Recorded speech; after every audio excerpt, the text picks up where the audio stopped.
Hello friends, welcome to good things with chai. So ನಾವಿವತ್ತು ಮಾಡ್ತಾಯಿದ್ದೀವಿ ನಿಪ್ಪಟ್ಟು. ಗರಿ ಗರಿಯಾಗಿರೋ, ಟೇಸ್ಟಿಯಾಗಿರೋ, ಸ್ಪೈಸಿಯಾಗಿರೋ ನಿಪ್ಪಟ್ಟು. ನೋಡಿ ಎಷ್ಟು ಚೆನ್ನಾಗಿರುತ್ತೆ ಗೊತ್ತಾ. ನೀವು ಮಾಡ್ಕೊಂಡು ಒಂದು ಸರ್ತಿ ಟ್ರೈ ಮಾಡಿ. ಗರಿ ಗರಿ ನಿಪ್ಪಟ್ಟು ಮಾಡೋಕ್ಕೆ ಬೇಕಾಗಿರೋ ಐಟಮ್ಸ್ ಏನೇನೆಂದರೆ ಅಕ್ಕಿ ಹಿಟ್ಟು 2 ಕಪ್ಪು, ಕಡಲೆ 1 ಕಪ್ಪು, ರೆಡ್ ಮೆಣಸಿನ್ಕಾಯಿ 1 ಕಪ್ಪು, ಕರಿಬೇವಿನ ಸೊಪ್ಪು 1 ಕಪ್ಪು, ಕಡಲೆಕಾಯಿ 1 ಕಪ್ಪು, ಎಳ್ಳು, ಜೀರಿಗೆ, ಹಿಂಗು.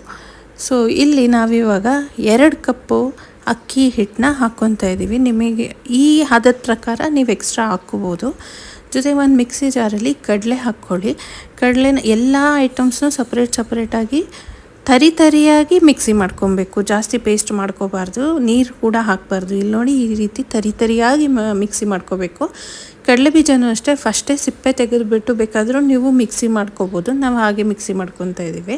ಅದನ್ನು ಒಂದು ಮರಕ್ಕೆ ಹಾಕಿ ನೀಟಾಗಿ ಎಲ್ಲಾದರೂ ಗಂಟಿದ್ರೆ ಅಂತ ಹೇಳಿಬಿಟ್ಟು ಸರಿಯಾಗಿ ಮಾಡ್ಕೊಂಡ್ಬಿಟ್ಟು ಅದನ್ನು ಅಕ್ಕಿ ಹಿಟ್ಟು ಜೊತೆಗೆ ಮಿಕ್ಸ್ ಮಾಡೋದು. ಇಲ್ಲಿ ನಾವು ಕೆಂಪು ಮೆಣಸಿನ್ಕಾಯಿ, ಕರಿಬೇವಿನ ಸೊಪ್ಪು ಹಾಕ್ಕೊಂಡು ಇದನ್ನು ಅಷ್ಟೇ ತರಿಯಾಗಿ ರುಬ್ಕೋಬೇಕು. ಪ್ರತಿಯೊಂದು ಐಟಮ್ಸ್ ಕೂಡ ತರಿಯಾಗಿ ರುಬ್ಕೋಬೇಕು. ಯಾವುದಕ್ಕೂ ಕೂಡ ನೀರು ಹಾಕಬಾರ್ದು. ಆ ರೀತಿ ಡ್ರೈಯಾಗಿ ರುಬ್ಕೊಂಡು ಡ್ರೈಯಾಗಿ ಕಲಿಸ್ಕೋಬೇಕು. ಇದನ್ನು ಎಳ್ಳು 2 ಟೇಬಲ್ ಸ್ಪೂನು, ಜೀರಿಗೆ 2 ಟೇಬಲ್ ಸ್ಪೂನು, ಮತ್ತು ಹೋಮ್ಕಾಳು ಇದೆ ಅದರೊಳಗಡೆ, ಜೀರಿಗೆ ಹೋಮ್ಕಾಳು 2 ಮಿಕ್ಸ್ ಇರೋದು. ಉಪ್ಪು ನಿಮ್ಮ ರುಚಿಗೆ ತಕ್ಕಷ್ಟು.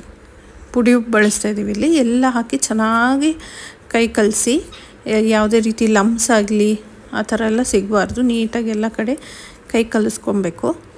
ಕೈ ಕಲಿಸ್ಕೊಂಡಿದ್ದಾದಮೇಲೆ ಒಂದು ಬಾಣಲಿಲಿ ಒಂದು 2-3 ಟೇಬಲ್ ಸ್ಪೂನ್ ಎಣ್ಣೆ ಹಾಕಿಬಿಟ್ಟು ಎಣ್ಣೆನ ಸ್ವಲ್ಪ ಕಾಯಿಸಿ, ಚೆನ್ನಾಗಿ ಕಾಯಿಸಾದ್ಮೇಲೆ ನೀವೇನು ಹಿಟ್ಟಿಗೆ ಮಿಕ್ಸ್ಚರ್ ಮಾಡ್ಕೊಂಡಿರ್ತೀರಲ್ಲ ಆ ಮಿಕ್ಸ್ಚರ್ ಒಳಗೆ ಕಾದಿರೋ ಎಣ್ಣೆನ ಮಿಕ್ಸ್ ಮಾಡಿಬಿಟ್ಟು ಚೆನ್ನಾಗಿ ಕಲಸಿ ಸ್ವಲ್ಪನೇ ನೀರು ಚಿಮ್ಕಿಸ್ಕೊಂಡು ಹಿಟ್ಟನ್ನ ಅದಕ್ಕೆ ತೊಗೊಬರ್ಬೇಕಾಗತ್ತೆ. ಜಾಸ್ತಿ ನೀರು ಹಾಕ್ಕೊಂಡು ಒಂದೇ ಸತಿ ಕಲ್ಸೋಕೆ ಹೋಗ್ಬೇಡಿ, ಯಾಕಂದರೆ ಸ್ವಲ್ಪ ತೆಳ್ಳಗಾದ್ರೂ ನಿಪ್ಪಟ್ಟು ಚೆನ್ನಾಗಿ ಬರೋದಿಲ್ಲ. ಹಾಗಾಗಿ ನಿಧಾನಕ್ಕೆ ಸ್ವಲ್ಪನೇ ನೀರು ಹಾಕು. ಟೈಮ್ ಕನ್ಸ್ಯೂಮಿಂಗ್ಗೆ ಸ್ವಲ್ಪ ಪೇಷನ್ಸ್ ಇಟ್ಕೊಂಡು ನಿಧಾನಕ್ಕೆ ಕಲಿಸ್ಕೊಳ್ಳಿ. ಸೊ ನೋಡಿ ಈ ರೀತಿ ನಾದ್ಕೋಬೇಕು. ನೀಟಾಗಿ ಚೆನ್ನಾಗಿ ನಾದಬೇಕು. ಎಷ್ಟು ಚೆನ್ನಾಗಿ ನಾದ್ತಿರೋ ಅಷ್ಟು ಚೆನ್ನಾಗಿ ಬರುತ್ತೆ. ಯಾಕಂದರೆ ಐಟಮ್ಸ್ ಎಲ್ಲ ಕರೆಕ್ಟಾಗಿ ಮಿಕ್ಸ್ ಆಗಬೇಕು. ಅದಕ್ಕೆ ಮಿಕ್ಸ್ ಆದರೆ ಮಾತ್ರ ಭಾಳ ಚೆನ್ನಾಗಿರುತ್ತೆ. ಅದಕ್ಕೆ ನಾವು ಹಿಟ್ಟನ್ನ ರೆಡಿ ಮಾಡಿ ಇಟ್ಕೊಂಡಿದ್ದೀವಿ. ಇವಾಗ ನಿಪ್ಪಟ್ಟನ್ನ ಲಟ್ಟಣಿಗೆನಲ್ಲಿ ಒಸ್ಕೊಂಡಾದರೂ ಒಸ್ಕೋಬೋದು, ಇಲ್ಲ ಈ ರೀತಿ ಅಮ್ಮ ಮಾಡ್ತಾರೆ ಟ್ರಿಕ್ಕು, ಆ ಥರನಾದರೂ ಮಾಡ್ಬೋದು. ಒಂದು ಪ್ಲಾಸ್ಟಿಕ್ ಕವರಲ್ಲಿ 3 ಉಂಡೆ ಇಟ್ಕೊಂಡ್ಬಿಟ್ಟು ಅದನ್ನು ಪ್ಲೇಟ್ ತೊಗೊಂಡು ನೀಟಾಗಿ ಹಿಂಗೆ ರೌಂಡ್ ಮಾಡಿದ್ರೆ ನಿಮ್ಗೆ ಈಸಿಯಾಗಿ ನಿಪ್ಪಟ್ಟು ಶೇಪ್ ಬಂದ್ಬಿಡುತ್ತೆ. ಸೊ ನೋಡಿ ಈ ರೀತಿ ಎಷ್ಟು ಕ್ಲೀನಾಗಿರುತ್ತೆ ಗೊತ್ತಾ. ನೀಟಾಗಿ ಬಂದಿತ್ತು. ಒಂದು ಬಾಣಲಿಲಿ ಎಣ್ಣೆ ಕಾದ ನಂತರ ಒಂದೊಂದೇ ನಿಪ್ಪಟ್ಟು ಹಾಕ್ಕೋತಾ ಹೋಗಿ. ನಿಪ್ಪಟ್ಟು ಹಾಕ್ತಿದ್ದಂಗೆ ಸೌಟ್ ಮಾತ್ರ ಹಾಕಬೇಡಿ. ನಿಪ್ಪಟ್ಟು ಬೆಂದಾದಮೇಲೆ ತಾನೇ ಮೇಲೆದ್ದೊಳುತ್ತೆ ಎಣ್ಣೆಯಿಂದ. ಆವಾಗ ನೀವು ತಿರುಗಿಸ್ಕೋಬೋದು. ಅಲ್ಲಿವರೆಗೂ ಸೌಟೆಲ್ಲ ಮುಟ್ಸೋಕ್ಕೆ ಹೋಗಬೇಡಿ. ಮುಟ್ಸಿದ್ರಿ ಅಂದರೆ ಅದು ಒಡೆದು ಬಿಡುತ್ತೆ. ಸೊ ಚೆನ್ನಾಗಿರೋದಿಲ್ಲ. ಮತ್ತು ಎಣ್ಣೆ ಎಲ್ಲನೂ ನಿಪ್ಪಟ್ಟಿನ ದಿಟ್ಟೆ ಆಗಿಬಿಡುತ್ತೆ.